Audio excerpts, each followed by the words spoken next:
It was supposed to be a peaceful day, just me, my dog, Tank, and the gentle breeze rolling off the water. I stood there at my dock, admiring the view that had brought me so much joy over the years. This dock wasn't just a piece of wood and nails. It was a part of my home, my sanctuary. But little did I know, someone else had decided it was hers. Someone who didn't care about boundaries or rules. Someone who thought she could take what wasn't hers without consequence. Her name was Karen. Now, let me tell you something about Karen. She wasn't just your average neighbor. She was the newly elected president of our HOA title she wore like a badge of honor. But with that title came an attitude that could only be described as relentless. Karen was the kind of person who believed that every inch of this neighborhood belonged to her. And when she set her sights on my dock, she wasn't going to stop until she got her way.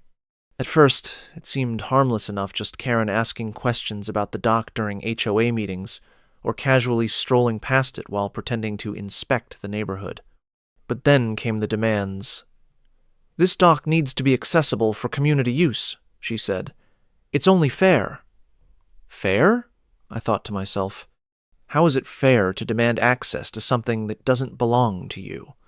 Something that's leased to the United States Coast Guard for emergency operations? I tried to explain it to her politely at first. "Karen," I said, "this dock isn't part of the HOA property. It's leased by the Coast Guard." But Karen didn't care about explanations or legality. She cared about control. And then came the wine parties. Oh yes, Karen decided my dock would be perfect for her little gatherings. Without permission, without notice, just her and a group of neighbors sipping wine and laughing like they owned the place. I couldn't believe it. I mean, who does that? Who looks at someone else's property and thinks, you know what, this would make a great spot for my party. But it didn't stop there. No, Karen wasn't done yet. She started sending me letters through the HOA, demanding access to my dock for community harmony. She even had her NEFOA, self-proclaimed legal expert, write me threatening emails about how I was violating HOA rules by keeping the dock private. That's when I knew this wasn't just going to go away on its own. I had two choices. Either give in and let Karen take over my dock, or stand my ground and protect what was mine. What happened next? Well, let's just say Karen learned a lesson she'll never forget. Before we dig deeper into this story, let me ask you something. Have you ever dealt with an HOA president like Karen?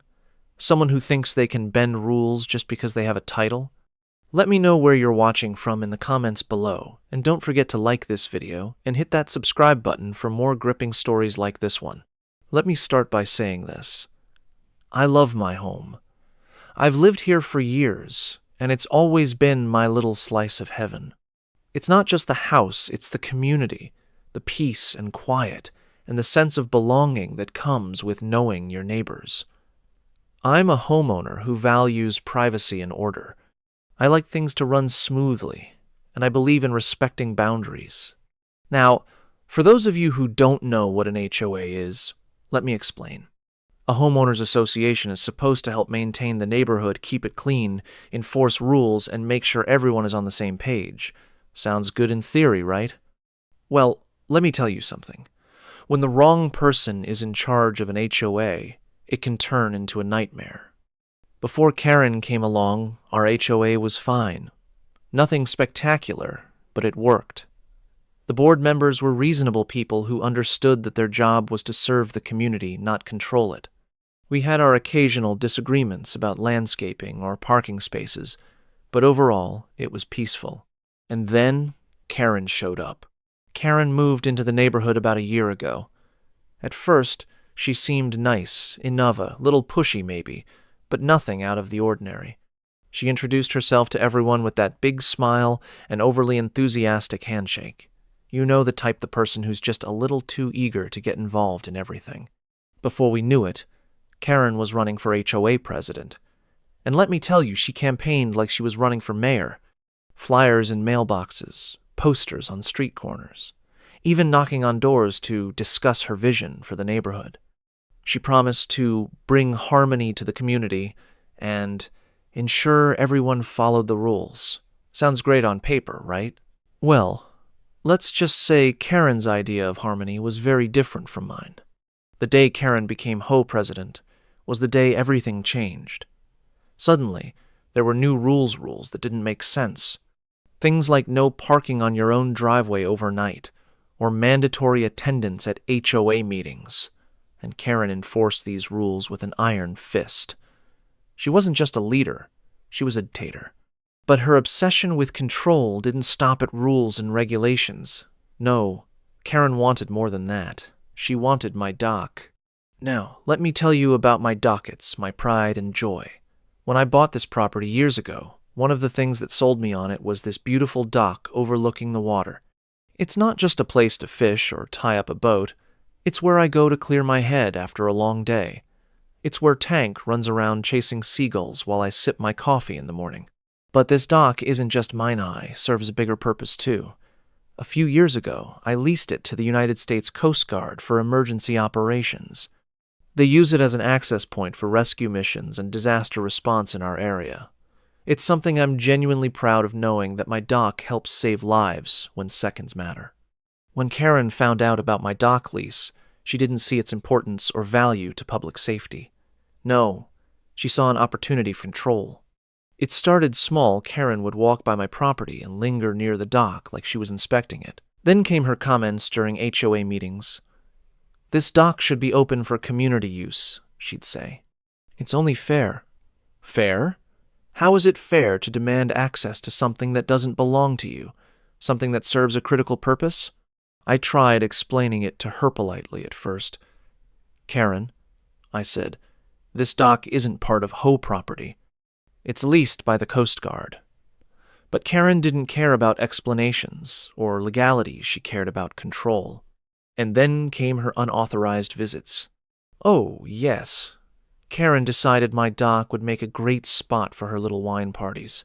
Without permission, without notice, just her and a group of neighbors sipping wine and laughing like they owned the place. Can you imagine? I mean, who does that? Who looks at someone else's property and thinks, you know what? This would make a great spot for my party. But it didn't stop there. Karen started sending me letters through the HOA, demanding access to my dock for community harmony. She even had her NEFOA self-proclaimed legal expert write me threatening emails about how I was violating HOA rules by keeping the dock private. That's when I realized this wasn't just going to go away on its own. I'll never forget the day I came home to find Karen and her friends having what I can only describe as a full-blown wine party on my dock. Picture this: a group of women in wide-brimmed hats, sipping Chardonnay, laughing loudly, and acting like they were at some waterfront resort. And there, right in the middle of it all, was Karen holding court like she was the queen of the HOA. Now, I don't know about you, but when I see people trespassing on my property, my first thought isn't exactly, "Oh, how lovely." No, my first thought was, what in the world is going on here? So I walked down to the dock and said, as calmly as I could manage, "Karen, what are you doing?" She looked at me with this big smile and said, "Oh, we're just having a little get-together. Isn't it wonderful? The view from your dock is just perfect for these kinds of events." Wonderful? Perfect? Are you kidding me? This wasn't a public park, it was my private property. And not just any private property. This dock was leased to the Coast Guard for emergency operations. But Karen didn't care about any of that. She just waved me off like I was some kind of uninvited guest at my own home. That wasn't the only time Karen decided to play hostess on my dock. Oh nah, this became a regular thing. Every couple of weeks, I'd find her down there with a new group of people. Sometimes it was neighbors. Other times it was her family or friends from out of town. And every time, she acted like she had every right to be there. And then came the letters. Oh yes, Karen started sending me official-looking letters from the HOA demanding that I open my dock for community use. She claimed it was part of her plan to promote harmony in the neighborhood. Harmony? How is trespassing and hosting unauthorized parties supposed to promote harmony? But wait, it gets better. Karen's nephew, who apparently took one semester of law school before dropping out, decided to get involved. He started sending me emails filled with legal jargon that didn't even make sense. Things like, "You are in violation of subsection blah blah blah," and "Failure to comply will result in legal action." Honestly, it would have been funny if it wasn't so ridiculous. But what really got me was Karen's complete disregard for federal jurisdiction. She didn't care that this dock was leased to the Coast Guard, or that it played a critical role in emergency operations. To her, none of that mattered. All she saw was something she wanted, and she wasn't going to stop until she got it. At first, I tried to handle things diplomatically. I sent Karen a polite letter explaining the situation. "Karen," I wrote, "this dock is private property leased by the United States Coast Guard for emergency use. It is not part of HOA jurisdiction. Simple enough, right?" Well, not for Karen. She ignored my letter completely and kept hosting her little parties like nothing had happened. So I sent another letter, this time, a cease and desist notice drafted by my attorney. Surely that would get her attention. But nope, Karen wasn't backing down. I even tried talking to her face to face again. "Karen," I said, "you need to stop this. You're trespassing on private property." And do you know what she said? She looked me dead in the eye and said, "You're being unreasonable." Unreasonable? Me? That's when I realized diplomacy wasn't going to work. Karen wasn't going to stop until someone made her stopid that someone was going to be the Coast Guard.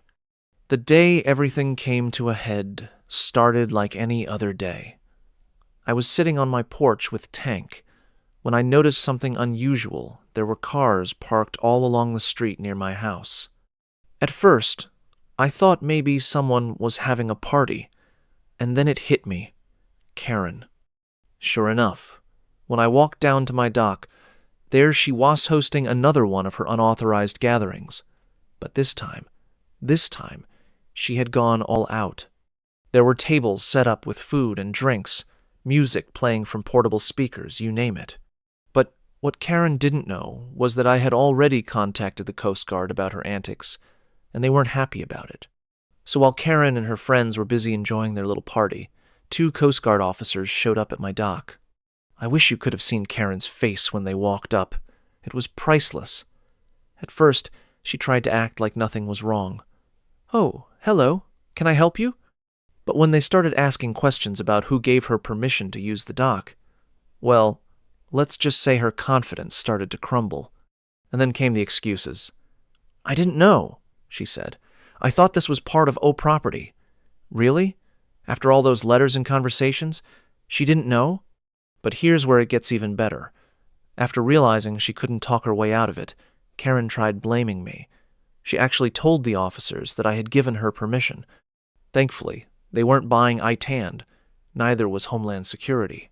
After reviewing everything, the unauthorized parties, the trespassing incidents, and Karen's blatant disregard for federal jurisdiction Homeland Security, decided enough was enough. They designated my dock as a permanent emergency site under federal protection. And just like that, Karen's plans came crashing down. After the Coast Guard and Homeland Security stepped in, you'd think Karen would have learned her lesson. But let me tell you something about people like Carenthe don't go down without a fight. Even after being confronted by federal officers, she still tried to spin the story in her favor. The very next day, I heard from one of my neighbors that Karen was going door to door, telling anyone who would listen that I had overreacted. According to her, I was the bad guy, the selfish homeowner, who didn't care about the community. She even claimed that the Coast Guard's intervention was just a misunderstanding. Can you believe that? A misunderstanding? Karen had been hosting unauthorized events on federal property, and somehow she thought she could talk her way out of it. But here's the thing about lies. They don't hold up under scrutiny. Word spread quickly about what really happened. People started talking, and soon the entire neighborhood knew the truth. Karen had overstepped her boundaries in a big way. And let me tell you, the backlash was swift. At the next HOA meeting, you better believe I attended that one Karen tried to defend herself. She stood up in front of everyone and said, "I was only trying to bring the community together." But before she could finish, one of the board members interrupted her and said, Karen, this isn't about community harmony. This is about you ignoring rules and trespassing on private property." The room erupted into murmurs of agreement. And then came the questions. Why didn't you listen when you were told the dock was leased to the Coast Guard? Did you really think it was okay to host parties on someone else's property without permission? Karen tried to answer, but every excuse she gave just made things worse. By the end of that meeting, she looked absolutely defeated. But it didn't stop there. Oh no, Karen faced real consequences for her actions. The HOA board voted unanimously to fine her for violating community rules and causing unnecessary conflict. On top of that, they restricted her authority as president. She could no longer make unilateral decisions without board approval. And let me tell you, for someone like Karen, that was probably worse than any fine. And as for her reputation, well, let's just say Karen wasn't exactly invited to any more neighborhood barbecues after that. Looking back on everything that happened, I can't help but feel a mix of emotions. On one hand, it was incredibly frustrating to deal with someone like Karen, someone who thought they could take what wasn't theirs without any regard for rules or boundaries. But on the other hand, it taught me some valuable lessons. First and foremost, it taught me the importance of standing your ground.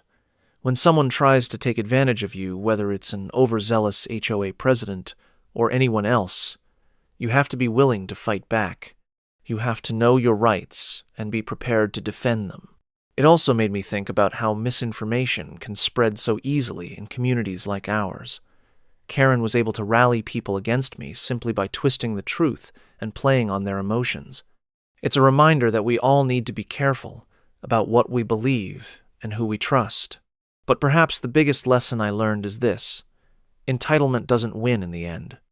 No matter how loud or persistent someone like Karen might be, there are always consequences for crossing lines that shouldn't be crossed. In the end, justice was served. The Coast Guard got their emergency site protected. My dock remained off-limits to Karen and her wine parties, and our neighborhood learned an important lesson about respect and accountability. Karen thought she could take what wasn't hers, that she could bend the rules and get away with it, but she learned the hard way that some lines should never be crossed. And as for me, well, let's just say I'm enjoying my peaceful mornings on my dock again, with a tank by my side and not a wine glass in sight. So, what do you think? Have you ever dealt with someone like Karen, someone who thought they were above the rules? Let me know in the comments below. I'd love to hear your stories. And if there's one thing I hope you take away from this story, it's this: never let anyone take advantage of you or your rights. Whether it's an HOA dispute or something else entirely, stand your ground and fight for what's yours. Before we wrap up, I want to take a moment to talk directly to you. Yes, you're watching this right now.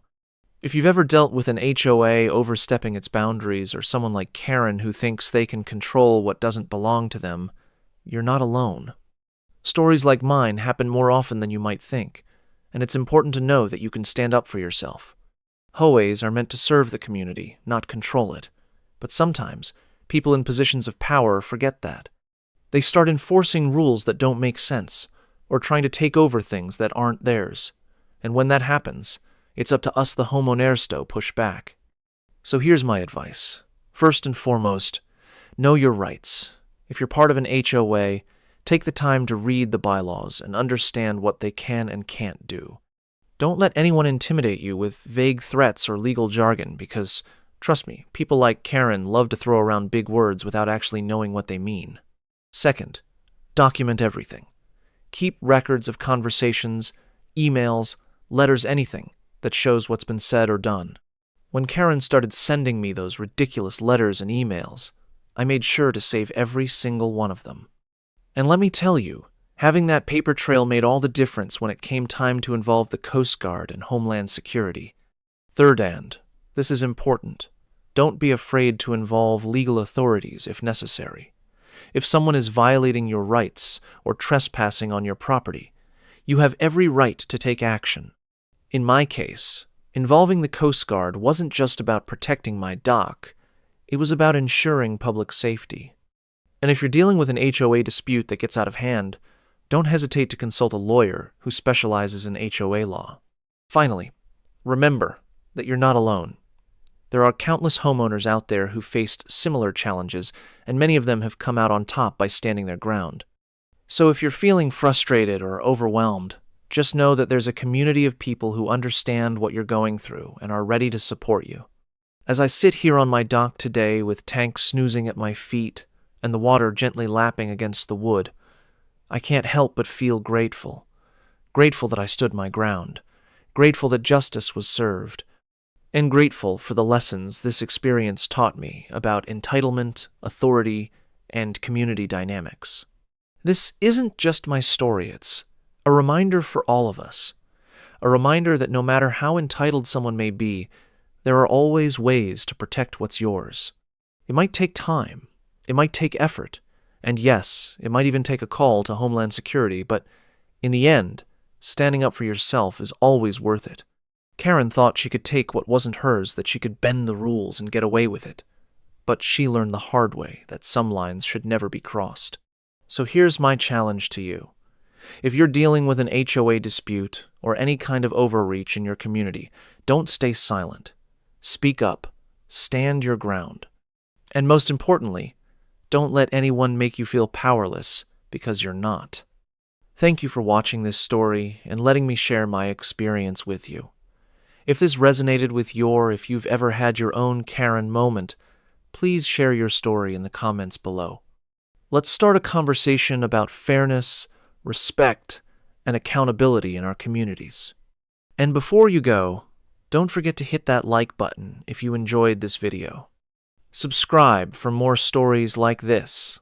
One stories about real people standing up for what's right and making a difference in their communities. Ohand, one last thing.